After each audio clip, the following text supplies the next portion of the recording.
Y yendo a la palabra, ¿qué le puedo contar? El doctor me quiere poner presión. No me va a poner presión porque yo le cuento, mire. Hasta el punto que yo iba a predicar una cosa, o sea, desde ayer que estaba con un tema que tenía en mi corazón, y en el momento en que empecé a desarrollarlo, cuando me siento a escribir, que así es como Dios me va guiando, me va dirigiendo, en el momento que empiezo a escribir, cuando me doy cuenta estaba yendo para otro lado, o sea, nada que ver con lo que yo pensaba. Entonces, en definitiva, la dirección, una cosa era lo que estaba en mi cabeza, en mi mente, tal vez en mi idea, y otra cosa es lo que estaba en el corazón de Dios. Entonces, por eso, si bien es un chiste o por decir por encima, presión no, porque yo, ¿qué puedo hacer yo? ¿Qué puedo dar? ¿Qué le puedo decir si en realidad el que hace todas las cosas es Dios? Como estos cambios de vida, testimonios de transformación, que no lo hace uno, sino que lo hace Dios. Hay una persona que está presente en esta noche que hoy o ayer me lo dice, porque él sabe que me enojo cuando me dice algunas cosas, entonces me empieza a dar gracias a mí por las cosas que Dios hace en su vida. Le digo, ¿y yo qué tengo que ver? Si es Dios. Sí, bueno, pero usted es la herramienta. Bueno, sí, gloria a Dios, pero las herramientas pasan y el que permanece, el que siempre queda, es uno y el mismo Dios. A Él al que hay que servir, a Él al que hay que creer, a Él al que hay que adorar y con Él hay que comprometerse.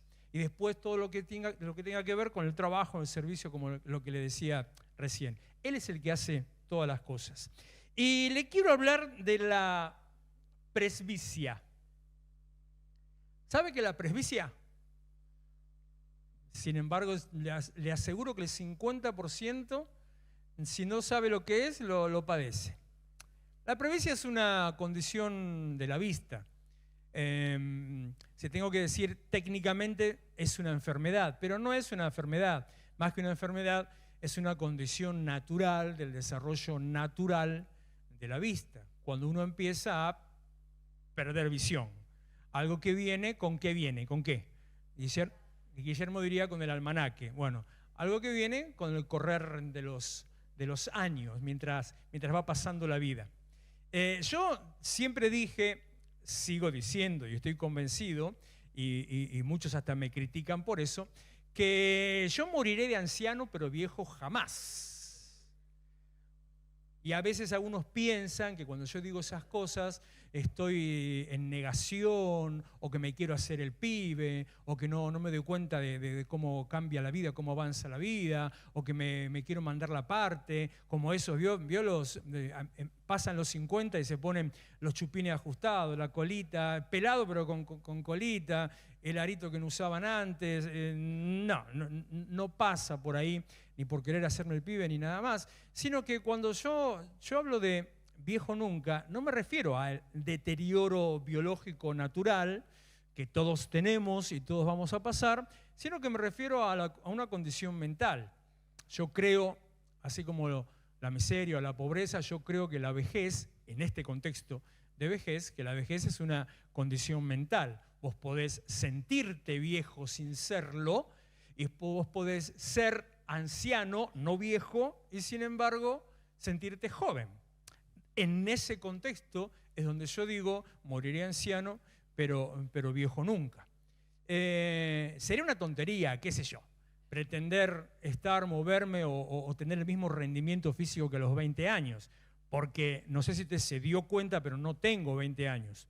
En realidad sí, pero tengo casi 3 veces 20 años. O sea, tengo más que otro, tengo 20 años, y tengo 20 años, y tengo casi 20 años. Y desde ahora, yo ya me empecé, en mi propio léxico me empecé a acostumbrar a decir, ya estoy cerca de los 60, estoy salteando los 59, pero para ir haciéndome la idea, ¿vio? ¿Por qué? Claro, porque cuando uno era joven o chico, a vos te decían 60 años y que ya estás para la tumba directamente.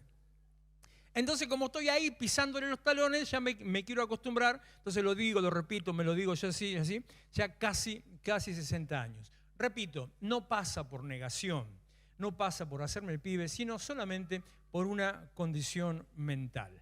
En eso le doy la razón y en eso le doy la mano a los que predican, bueno, no sería exactamente, pero póngale eso, ideología de género o inclusión o diversidad y todo ese mambo que tiene que ver con la autopercepción, que dice que no se dejan limitar o no se dejan manejar por las estructuras sociales o por las estructuras impuestas, algo así, no recuerdo cómo es la expresión que dicen. Las estructuras sociales y culturales. Bueno, otra vez, en ese contexto, entonces yo tampoco me dejo manejar o atrapar por las condiciones o por las estructuras sociales y culturales y digo que yo me autopercibo joven. Si usted tiene algún problema con eso, es su problema, mío no es. O sea, usted piense y vea lo que se le dé la gana, yo me voy a seguir autopercibiendo, sintiendo joven en realidad. Es más, había un actor que siempre, Sandrini, siempre decía, era parte de un diálogo en más de una de sus películas, tenía un dicho que decía, mientras el cuerpo aguante, y yo digo, mientras la cabeza funcione, mientras esta siga laburando, que va pim, pim, pim, pim, pim, pim, que a veces ni yo la llego a alcanzar, mientras siga teniendo visión y creatividad, bueno, ahí me voy a seguir sintiendo joven, sin ningún tipo de problema. El día que deje de funcionar, ya será otro tema. Pero cuando hablamos del deterioro natural, por eso le digo la presbicia, es que es una palabra que me cuesta, la tengo que practicar 20 veces porque me cuesta decirla. Recuerdo cuando me lo diagnosticaron a mí, hace casi 20 años, a los 40 aproximadamente, no sé exactamente, no recuerdo exacto, pero me diagnosticaron presbicia. O sea, ¿qué pasaba?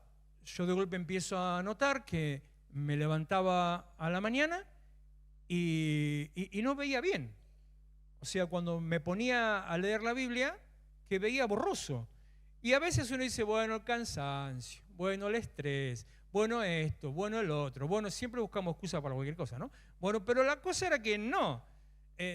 Capaz que al rato los empezaba a aclarar. Recuerdo que hasta hacía un ejercicio, me ponía a parpadear un rato y cuando los ojos se lubricaban, la cosa se empezaba a mejorar un cachito. Pero empezó a pasar el tiempo y un día no se corrigió más y ya no veía.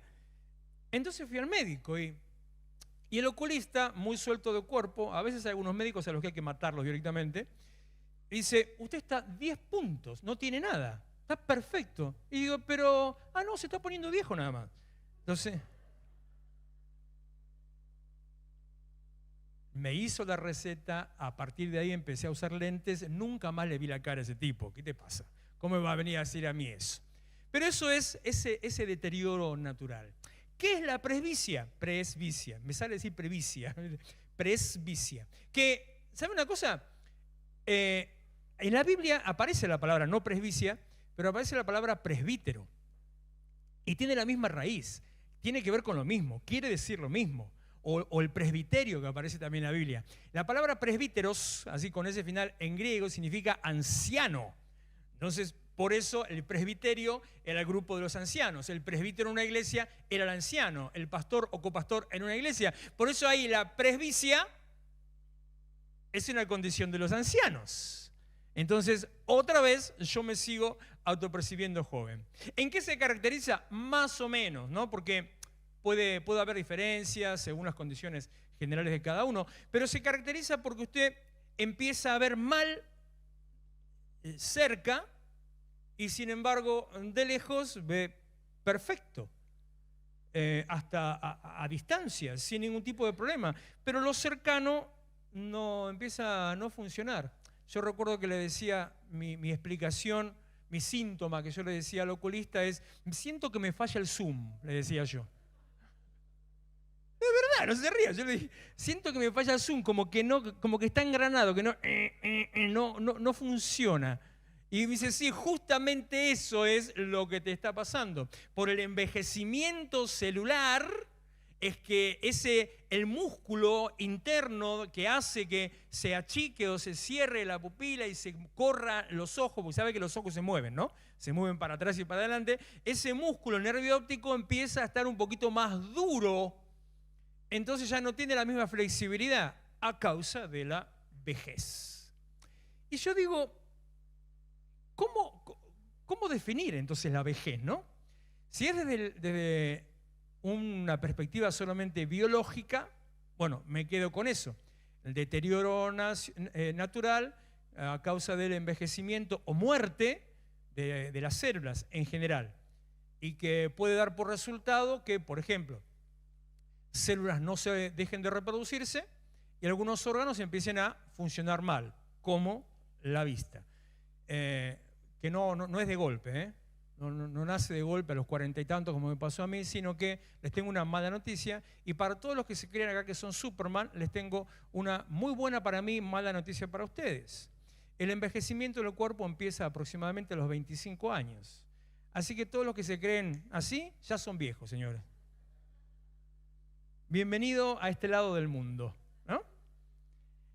No es exacto, pero aproximadamente a los 25 o 28 años es donde se produce, empieza a producirse la muerte de algunas células y no reproducción. Entonces, cuando su célula que se murió, se reproduce constantemente, cuando ese día una se murió y dijo, chau, ese día debutaste en viejo. Ahí ya hay algo que empezó a morir en tu cuerpo. ¿Qué sé yo? ¿Viste que veintitantos ya tienen canas? Hola, sí, son de viejo, no es de moda.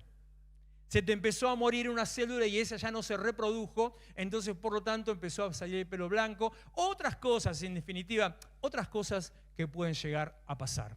Ahora bien, más allá de todo eso, que es una cuestión técnica y imagínense muy superficial, no soy oculista ni nada menos, mi única experiencia con el oculista fue esa que le cuento, y cada tanto a ir a hacer un cambio de lentes.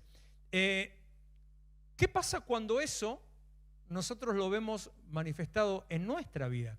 ¿Qué pasa cuando como personas no solamente tenemos una presbicia, me va saliendo, una presbicia física, sino al mismo tiempo tenemos una presbicia espiritual o emocional?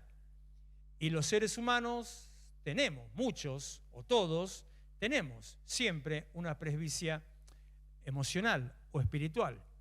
Y si digo los seres humanos, ¿qué decirle de los cristianos?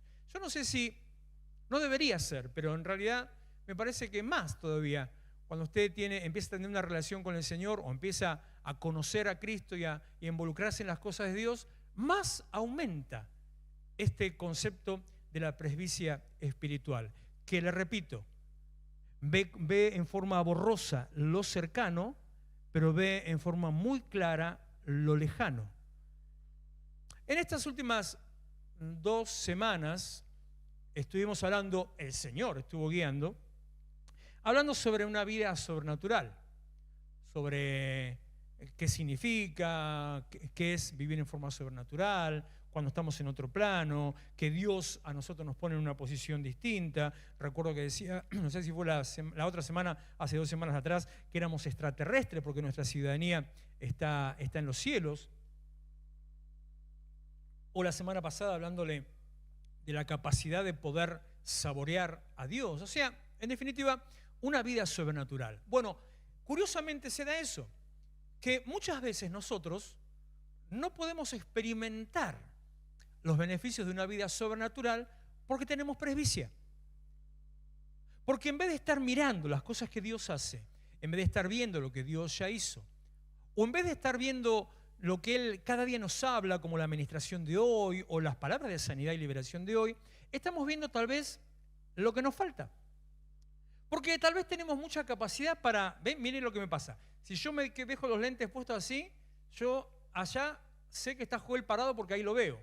Si yo me pongo los lentes, veo que hay alguien parado, punto, no tengo ni idea de quién es. O sea, de lejos veo perfecto, de cerca no veo, traen un burro, nada, directamente. Necesito mis lentes. Digo, cuando sos capaz de ver a lo lejos, entonces tenés la capacidad de ver lo bien que le va al otro y al mismo tiempo la incapacidad, o mejor dicho, al mismo tiempo ver que a vos te va mal. Cuando tenés la capacidad espiritualmente o física espiritualmente de ver que al otro le sale todo bien, porque lo ves de lejos y no conoces su realidad, ¿no? Nunca se compare con las cosas que ve en otro. Algo que yo aprendí con la propia vida fue eso, propia experiencia de vida nada más. Nunca se compare con lo que ve que el otro hace, que el otro alcanza, la posición que tiene, con cómo es, con cómo se viste, con cómo habla, cómo predica, si se trata de iglesia, lo que tiene, cómo vive, si se trata de su vida natural. Nunca se compare, porque nosotros solamente llegamos a ver, en este tipo de presbicia, llegamos a ver la apariencia del otro, o sea, lo que el otro muestra. Y de nosotros conocemos nuestro interior, nuestra interna, conocemos nuestra miseria, conocemos nuestros errores, conocemos nuestras debilidades y conocemos nuestros fracasos. Entonces, cuando comparamos éxito visible con fracaso vivido, sí, siempre vas a estar en desventaja, siempre vas a estar mal. Por lo tanto, no se compare. Bueno, con la presbicia nos pasa eso. Vemos muy bien lo bien que le va al otro, pero vemos en forma borrosa. No llegamos a ver bien las cosas que nosotros ya hemos alcanzado, los pasos que dimos, la posición a la que llegamos. No es una enfermedad, pero es una enfermedad que te hace enfocarte en vos mismo y al enfocarte en vos mismo, tener una visión distorsionada de vos mismo, porque lo que ves de cerca lo ves borroso. Entonces, como tenés una visión distorsionada de vos mismo, empezás a pensar, no puedo, no tengo, no llego, no alcanzo, no sirvo, no doy la medida, y como otra vez al otro lo ves bien, dices, no, mirá, fulanito sí, ¿cómo no? ¿Cómo él no lo va a poder hacer? Siempre, bueno, contaba, ahora hace muchos años que no cuento referencias de ese tipo, pero siempre conté un testimonio que tuve en forma personal con Dante Gebel. En forma personal con Dante Gebel. Hará 30 años aproximadamente, más o menos, donde siendo yo pastor de jóvenes, lo invité a predicar en una reunión de jóvenes, a ver si daba la medida para invitarlo a un campamento. O sea, a ver si tenía pasta para poder llevarlo a un campamento de jóvenes. Porque era conocido, porque escribía en una revista humorística cristiana, porque tenía programas de radio, y los programas de radio se repetían, era en zona oeste, pero también se repetían acá. Entonces era del ambiente, trabajaba en el Instituto Bíblico Río de la Plata, donde yo había estudiado, entonces era un poquito medio del palo, como decir así. Entonces, bueno, medio humorista, listo. Y vino a predicar. Es el día de hoy que recuerdo la prédica hace, como le dije, 30 años atrás, recuerdo que predicó. Y cuando terminó la reunión, estaban cada uno de los pibes en la suya, ¿no? Y él estaba con su esposa, que estaba embarazada de su primer hijo, estaba con su esposa en un rincón de la iglesia, como si fuera en una punta allá cerca de los mostradores, ahí parado con su esposa, así, nada, calladito los dos, una actitud muy introvertida, una actitud muy así casi vergonzosa, después de haber predicado. Y gracias a que uno de los chicos se acercó a darles un pancho, comió un pancho y se sirvió un vaso de jugo y nada más, y ni se acercó a hablar con nadie.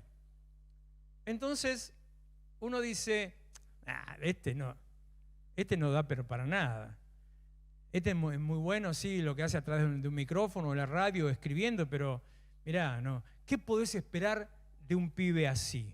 Es más, mi pastor, cuando lo fue a saludar, le dijo, ¿al menos congregás vos? Así le dijo, porque el ruso era tremendo. ¿Al menos congregás vos? Así le dijo. Y sin embargo, mire lo que soy. Y sí, los años cambian y qué sé yo, pero con los años, cuando usted está en el Señor, con los años se va poniendo en aumento lo mismo que Dios ya puso en nosotros. O sea, Dios va quitando nuestras cosas negativas y va potenciando las positivas. Entonces nos lleva hacia adelante en crecimiento. No te dejes llevar por lo que ven tus ojos en forma borrosa y tampoco te dejes llevar por lo que ven tus ojos a lo lejos en forma tan clara, sino que tenemos que también en eso aprender a cambiar nuestra manera de mirar, nuestra manera de pensar, nuestra manera de ver las cosas.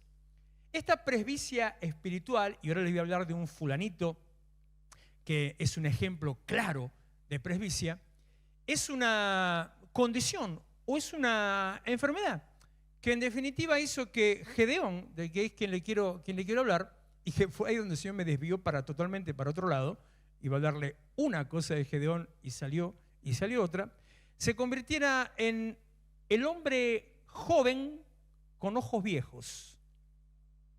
Porque su mirada, su visión de la vida, de las cosas de su propia vida era una visión del viejo hombre.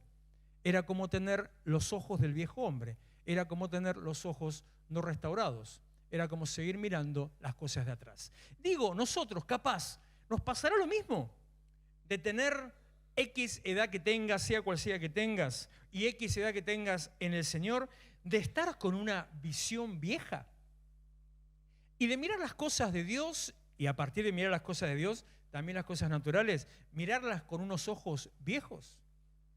Y de seguir mirando lo que nos falta, o lo que nos pasa, o las cosas X que tengamos alrededor, solamente seguir mirándolas desde una óptica anterior, como éramos antes, como vivíamos antes. Espera que llegue, acá estoy. Jueces capítulo 6, versículo 11. Primero, no midas a Dios, ¿llegaré? A ver, sí, vamos a llegar. Y si no llego, seguiré otro día. No midas a Dios según la medida de tus conflictos. Eso es algo que hacía Gedeón, el hombre joven de ojos viejos. Medía a Dios, evaluaba a Dios, analizaba a Dios, metiendo a Dios en la olla, en la situación de su propia vida y de sus conflictos. Llegando a hacer una comparación, una proyección. Bueno, con todo esto que me pasa, ¿qué clase de Dios entonces es el que está conmigo? En un contexto que ahora se los voy a leer en el versículo, en un contexto en que Dios le habla por primera vez y él tiene un encontronazo con Dios. Qué loco, ¿no? Qué curioso. Muchas veces se da esto en la vida. Analizando todo el resto del libro, incluso el capítulo siguiente, todo el resto del capítulo siguiente, hablando de Gedeón, vemos que era un hombre que tenía algunas cuestiones emocionales, que era bastante inseguro de sí mismo. Tenía bastantes conflictos y luchas personales, lo que al final, si usted no se llegó a dar cuenta en la lectura de hoy en el capítulo 7, lo que al final terminó siendo perjudicial. Y no se desvió, no se desbandó, pero bardeó un poquito bastante a causa de sus conflictos emocionales, de su inseguridad. Y normalmente pasa eso. Hay gente que es insegura en sí misma, tiene conflictos emocionales, tiene conflictos de personalidad, pero al mismo tiempo se le para de mano a cualquiera. Y uno dice, ¡ah, qué carácter! Y capaz que no es carácter. Capaz que es solamente el mecanismo de defensa del chihuahua. ¿Vio como el chihuahua? Hay una regla de 3. El perro, cuanto más chico el perro, más ladra. Cuanto más grande el perro, menos ladra. Con Nadia teníamos, ¿te acordás, hija? Se acuerda, increíble la nena, ¿cómo se acuerda? Nadia teníamos una experiencia, ella estaba en 7º grado, mire. En 7º grado íbamos para la escuela, yo la llevaba a la escuela y pasamos por una casa donde había un perro, un golden que me encanta, el labrador golden que me encanta, para mí es el perro más lindo que hay. Algún día lo tendré, ¿no, pastora? Y era viejo, se le notaba en el pelo, qué sé yo, y estaba en una casa y pasábamos caminando. Entonces cada vez que pasábamos por la casa, el perro estaba ahí mirándola a través de la reja y el perro hacía ¡uf! Ese era todo su ladrido. ¡Uf! Pero si usted tiene un chihuahua, ¿alguien tiene la mala suerte de tener un chihuahua?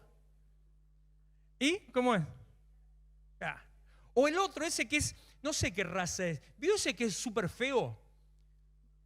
¿Se vio cómo sabe cuál es? Que es una cosa así, que parece un gremlin, pero no. Los pelos todos revueltos, se hizo brushing todo el tiempo. Y que cuando ladra hasta salta, porque se ve que el ladrillo le rebota en el cuerpo, entonces hace... Ese, no sé qué raza es. Bueno, así mismo con Gedeón. Se paraba de mano ante cualquier situación. Un mecanismo de defensa de la persona insegura de sí mismo. Un mecanismo de defensa de la persona que no sabe quién es. Un mecanismo de defensa de la persona que no conoce su identidad. Y que está analizando, mirando su vida en función de lo que era. Olvidándose, y en eso no le echo la culpa a Gedeón, ¿no? Porque el apóstol Pablo no había nacido todavía, pero olvidándose que el que está en Cristo es nueva criatura. Las cosas viejas pasaron y por lo tanto todas son hechas nuevas. No, él se quedaba con la imagen del viejo, del anterior. Jueces 6, verso 11. El ángel del Señor vino y se sentó bajo la encina que estaba en Ofra, la cual pertenecía a Joás del clan de Abiezer. Su hijo Gedeón estaba limpiando trigo en el lagar para protegerlo de los madianitas, cuando el ángel del Señor apareció ante Gedeón y dijo: el Señor está contigo, valiente guerrero. Una actitud insegura, una actitud escondida, y sin embargo Dios le dice: valiente guerrero. Y el punto está acá. Pero Señor, versículo 13, respondió Gedeón: si el Señor está con nosotros, ¿cómo es que nos sucede todo esto? ¿Cuántas veces te preguntaste, le dijiste al otro: si Dios está conmigo, ¿por qué nos pasa lo que nos pasa? Si Dios está con fulano, ¿por qué le pasa lo que pasa?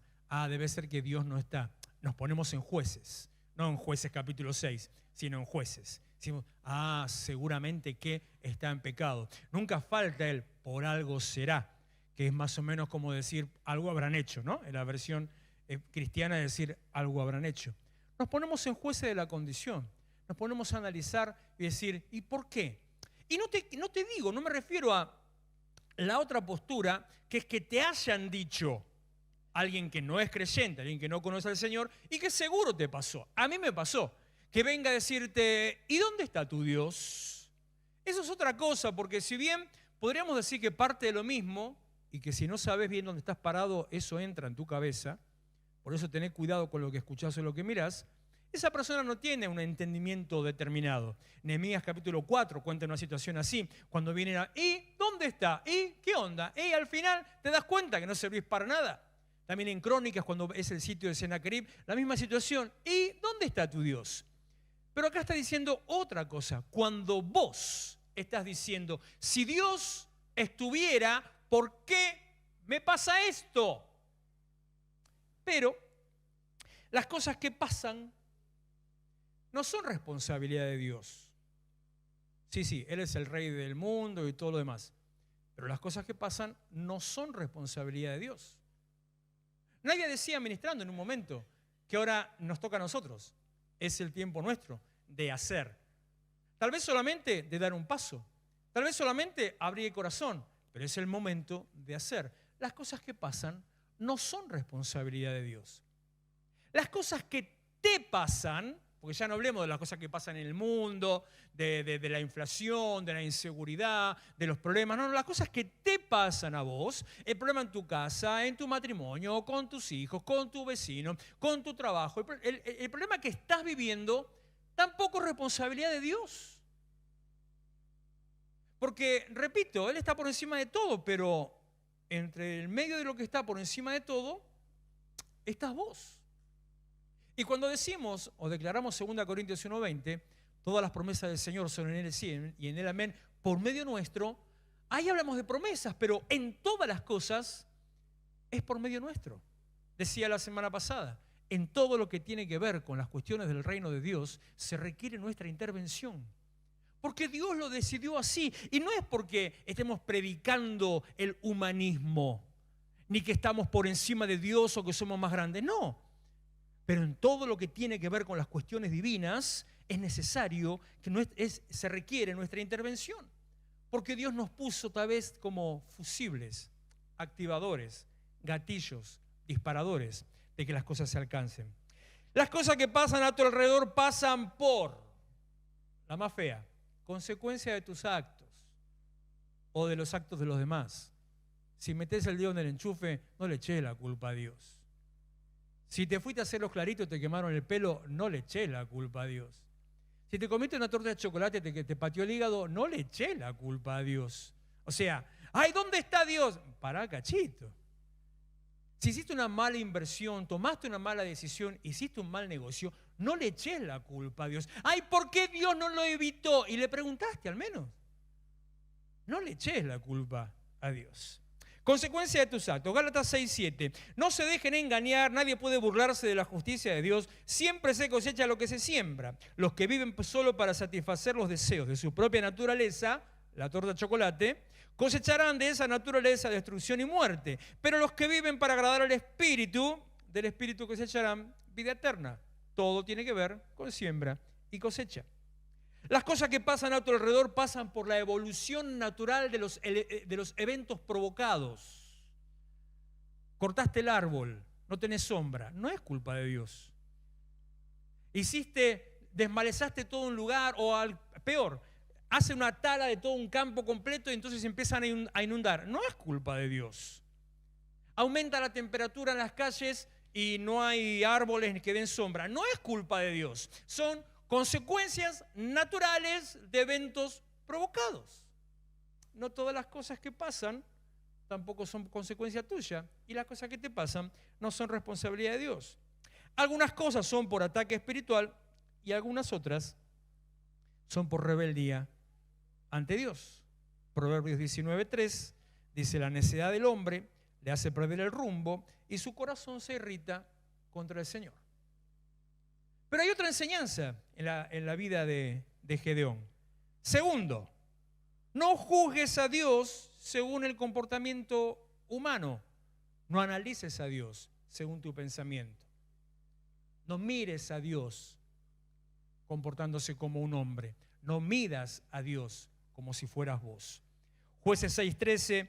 Pero Señor, respondió Gedeón, si el Señor está con nosotros, ¿cómo es que nos sucede todo esto? ¿Dónde están todas las maravillas que nos contaban nuestros antepasados cuando decían el Señor nos sacó de Egipto? La verdad es que el Señor nos ha desamparado y nos ha entregado en manos de Madián. ¿Y cómo sabes que Dios te desamparó? ¿Y cómo sabes que Dios te entregó? Y es porque es lo que yo hubiera hecho. Es porque así actúa la gente. Pero Dios está por encima. Los caminos y los pensamientos del Señor están por encima. Las cosas que pasan no son responsabilidad de Dios. Las cosas que te pasan no son responsabilidad de Dios. No midas a Dios ni compares a Dios con tu propia vida, sino que Él está por encima. Pasa por otro nivel. Su vida es sobrenatural. Que Dios esté presente, agárrate esta, no asegura tu bienestar. Eso va en contra de toda la teología, ¿no? Que Dios esté presente no asegura tu bienestar. Mateo 8:23. Luego Jesús subió a la barca y sus discípulos lo siguieron. De repente se levantó en el lago una tormenta tan fuerte que las olas inundaban la barca. Pero Jesús estaba dormido. ¿Estaba presente? Se desató la tormenta igual. Que Jesús esté presente no garantiza, no asegura tu bienestar. Que estés en el camino del Señor no garantiza tu éxito. Que seas cristiano no es garantía de éxito. Otra antiprédica, otro antievangelio, antidoctrina tal vez. Muchas veces se lo he dicho, se lo repito hoy. Para ser exitoso en la vida no necesitas a Dios. Para ser exitoso en la vida alcanza con que tomes buenas decisiones, tengas determinada viveza para los negocios tal vez, te esfuerces, mates al vago dentro tuyo, pongas todo lo que tengas que poner y le des para adelante y vas a triunfar en la vida. Claro, Dios te ayuda a todo eso, pero si vos no lo haces, no vas a poder hacerlo. Que estés en el camino del Señor no garantiza tu éxito. Marcos 10:46. Después llegaron a Jericó. Más tarde salió Jesús de la ciudad acompañado de sus discípulos y de una gran multitud. Un mendigo ciego llamado Bartimeo estaba sentado junto al camino. ¿Dónde estaba Bartimeo? Estaba en el camino. Y sin embargo, era ciego. ¿Y de qué trabajaba?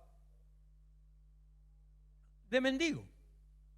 Podés estar en el camino del Señor, podés ver al Señor andar, podés mirar a Jesús predicar, podés conocer toda la gente que va y viene, podés escucharlo todo el tiempo y sin embargo vivir mendigando y sin embargo no tener visión, ser un ciego espiritual. Tu bienestar y tu éxito dependen de... Acá haría falta un redoble. Tus acciones y tu relación con Dios. Tus acciones y tu relación con Dios. Proverbios 3:5. Confía en el Señor de todo tu corazón y no te apoyes en tu propia inteligencia. Reconócelo en todos tus caminos y Él enderezará tus sendas. No solamente estar en el camino, verlo ahí en el camino para que Él enderece tus sendas. Confiar en Él de todo tu corazón. ¿Y qué más? Proverbios 16:3. Pon en manos del Señor todas tus obras.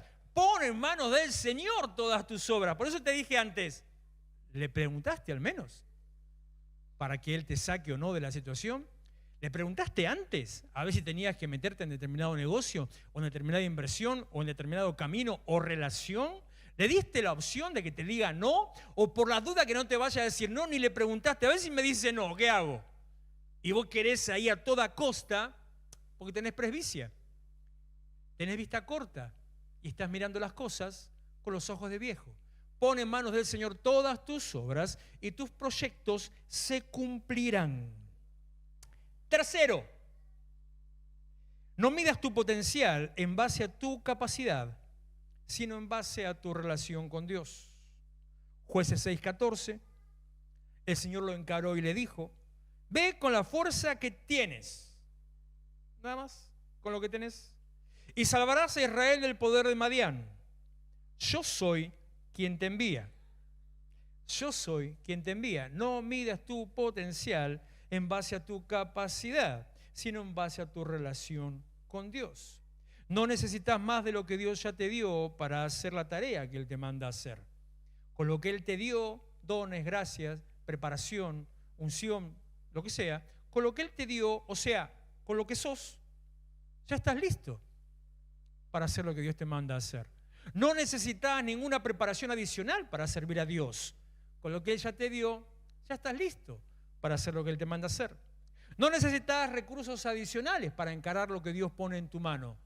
No tenés que ir a hacerte una caminata a Luján o a Israel. No tenés que ir a hacer el congreso en Sancha, ni siquiera el congreso XX. No, simplemente tenés que permanecer en manos de Dios y hacer lo que Él te manda a hacer. El solo hecho de que Dios te mande, a hacer algo demuestra que tenés la capacidad para hacerlo y resolverlo. Si Dios te manda, solamente asegúrate de que Dios te mande. Si Dios te pide, significa que puedes hacerlo. Si te pide cambiar algo, significa que puedes hacerlo. Si te manda dejar algo, significa que puedes hacerlo. Si te manda hacer algo, encarar algo, meterte en algo, significa que puedes hacerlo. No sea tan soberbio de cuando Dios te diga o de parte de Dios te digan, venite a hacer tal cosa y digan, no, yo no. No sea tan soberbio de creerse que sabe más que Dios, si tiene o no tiene la capacidad. Cuarto, ya termino, Natalia, falta poquito, no te preocupes.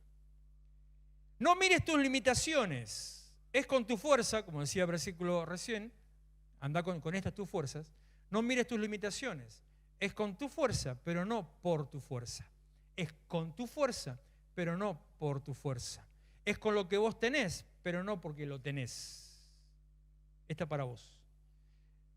Es con lo que tenés, pero no porque lo tenés. Jueces 6:15. Pero Señor, objetó Gedeón, ¿cómo voy a salvar a Israel? Mi clan es el más débil de la tribu de Manasés y yo soy el más insignificante de mi familia. Falta ahí yo, la peor de todas, le diciendo. El Señor respondió, tú derrotarás a los madianitas como si fueran un solo hombre, porque yo estaré contigo. Entérate, Gedeón.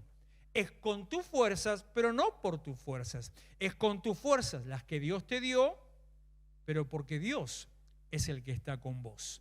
En definitiva, Él lo hace, pero lo hace a través tuyo. Zacarías 4:6, así que el ángel me dijo, esta es la palabra del Señor para Zorobabel, no será por la fuerza ni por ningún poder, bueno, esta es una versión moderna, el otro dice distinto, sino por mi espíritu, dice el Señor. No es con ejército ni con espada, mas con su santo.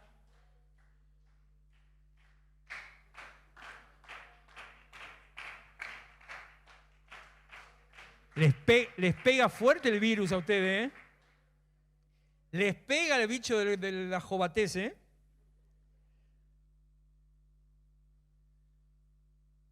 Ay, ¿cómo sigue? No me acordaba. Y esos montes se moverán, y esos montes se moverán, y esos montes se moverán. Toma, qué Miel San Marco, qué Cristín de Clario, qué... Sigamos con esto. No es tu capacidad, es tu disposición. No es tu unción o tu preparación, es tu presencia física. No es quien va, es quien manda. Vos tenés que estar, yo hago. Que Gastón dice que me robó esa frase una vez, entonces digo que esta era para él. Quinto, siempre tenés algo para darle al Señor. Jueces capítulo 6, versículo 18. Te ruego que no te vayas hasta que yo vuelva y traiga mi ofrenda y la ponga ante ti. Esperaré hasta que vuelva. Encima, Dios le dice, voy a esperar hasta que vuelvas. Hasta eso, Dios te espera, es tremendo. El mismo que hace un rato dijo, soy el más débil de la tribu de Manasés, soy el más insignificante de mi familia. El mismo que dijo, ¿y dónde está Dios cuando nos pasa todo esto? Es el mismo que dice, espera, que voy a traerte un cabrito. No 100 pesos, un cabrito. Espera, que voy a traerte una ofrenda. Siempre tenés algo para darle al Señor. Cuando miramos nuestras limitaciones y nuestras pocas fuerzas, o nos condicionamos por limitaciones y pocas fuerzas, creemos que no estamos en condiciones de servir. Creemos que no estamos en condiciones de dar. Creemos que no estamos en condiciones de adorar, incluso, no porque no me lo merezco, no porque estoy en pecado. Creemos que no estamos en condición de hacer algo útil para Dios, porque el otro puede más, yo no. Vista borrosa, miro mi condición y con la buena vista miro la condición del otro. Pero siempre, como le pasaba a Isaac con los pozos, que donde él se corría los pozos tenían agua, siempre tenemos algo para darle al Señor. Y cuando se trata de darle al Señor, uno al toque, ¿en qué piensa siempre? Tarasca. Y no es tan sencillo o tan barato como darle plata al Señor. Porque a veces es muy sencillo, a veces es muy fácil. Es como callar la conciencia. Bueno, yo pongo plata y listo, ya está, no me involucro en nada. No, esa es una de las básicamente 4 cosas que puede darle al Señor, pero solo una. Como le decía cuando hablé de Ezequiel y Cristina. Dedicar su tiempo, tomarse el trabajo, la incomodidad, el laburo. Usted no sabe lo que era esto, era tremendo lo que era. Todo esto lleno de agua, todo lleno de agua, todo. Y por otro lado, todo lleno de agua. Cuando se trata de darle al Señor,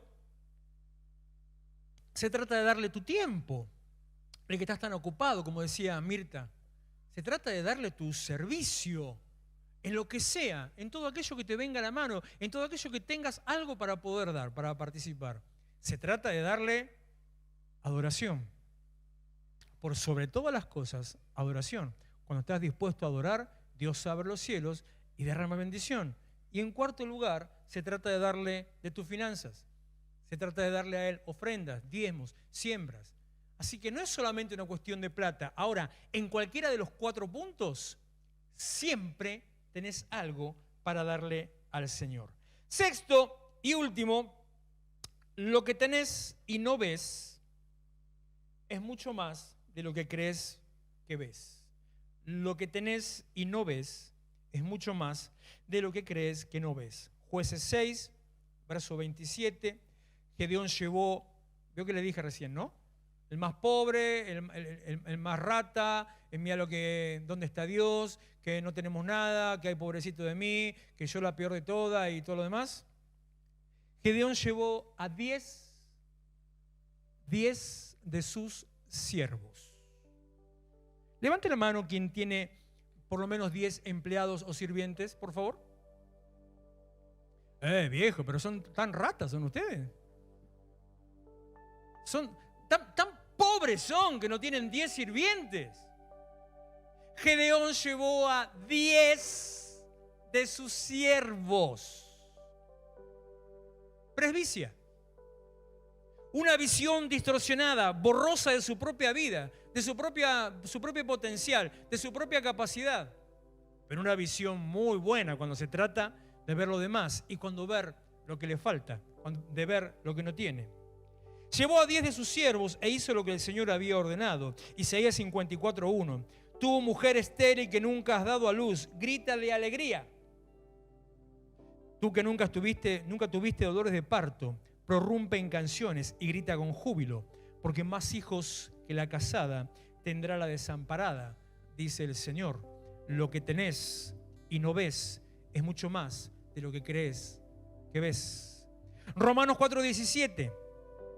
Así que Abraham creyó en el Dios que da vida a los muertos y que llama a las cosas que no son como si fuesen. Contra toda esperanza, Abraham creyó y esperó. Lo que tenés y no ves es mucho más de lo que crees que ves. Y Hebreos 11:3. Sé que mi ojo me está molestando bastante. La presbicia a veces. Por la fe entendemos que el universo fue formado por la palabra de Dios. De modo que... poneme el versículo ahí. Esta gente. De modo que lo visible, lo que se ve a su alrededor, no provino de lo que se ve, sino que las cosas que se ven provienen de las cosas que no se ven. Yo no pretendo con esto que vayamos al oculista espiritual, y tampoco se trata para venderle un plan promocional de lentes para toda la iglesia. No pasa por ahí.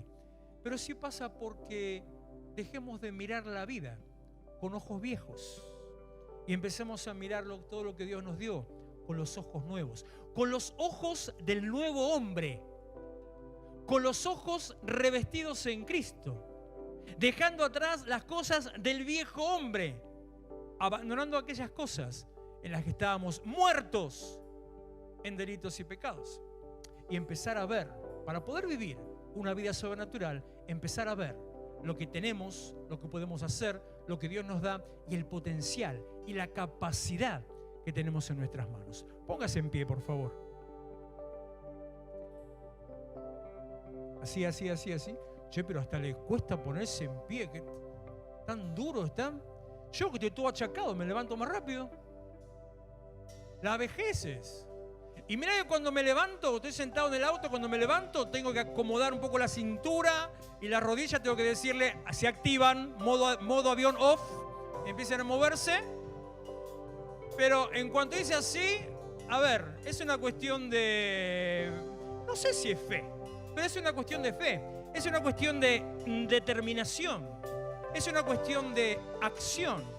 Es una cuestión de no hacer caso a las cosas que ves o que tenés, sino hacer caso a lo que no ves. Por eso en esta noche yo quiero proponerle íntimamente en su relación con Dios un desafío de animarse a ver lo que no ve y animarse a creer aquellas cosas que no ve, que Dios tiene para su vida, una vida de bendición, una vida de abundancia, que Dios tiene para usted un camino por delante de prosperidad y de alcance, que no importa todo lo que pase, lo que se ve alrededor, no importa, y ahora le digo lo que no le dije al principio, no importa que aumente esto y aquello, lo de más allá, no importa que aumente otra vez el colectivo, que vuelva a aumentar el tren y que va a aumentar la nafta ahora la semana que viene, no importa el gas, no importa la luz, no importa el agua, no importa, ¿qué más no importa? No importa el seguro. ¿Sabe que ahora las compañías de seguro no van a hacer más acarreo? Así que no hay más ni ¿cómo es? Grúa, no hay más acarreo, nada. Y va a seguir pagando lo mismo, no va a pagar menos. Va a tener que contratar un seguro de grúa aparte. Así que no importa. Porque cuando vivimos una vida sobrenatural, estamos en un plano espiritual, nos desconectamos de lo natural, somos ciudadanos del cielo. Y empezamos a ver las cosas que no se ven y a partir de ahí a hacer que se vean en la realidad.